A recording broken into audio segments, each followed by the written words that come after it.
Hazrat Aisha Siddiqa radiallahu ta'ala anha narrates that there was a woman from the Banu Makhzum tribe who used to ask people for charity, but then engage in deceit.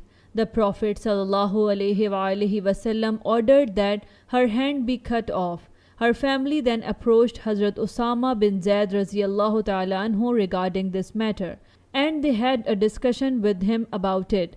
When Hazrat Usama radiallahu ta'ala anhu spoke to the Prophet ﷺ about it, he asked, Usama, are you interceding about Allah's legal limits? Then the Prophet ﷺ stood upon to deliver a sermon and said, people before you were only destroyed because when a person of high status committed theft, he would let him go. But if a weak person committed theft, he would punish him. By the one in whose hand is my soul, if Fatima, the daughter of Muhammad, had committed theft, I would have cut off her hand too. Then the Prophet ﷺ ordered that the hand of that woman from Banu Makhzum would be cut off.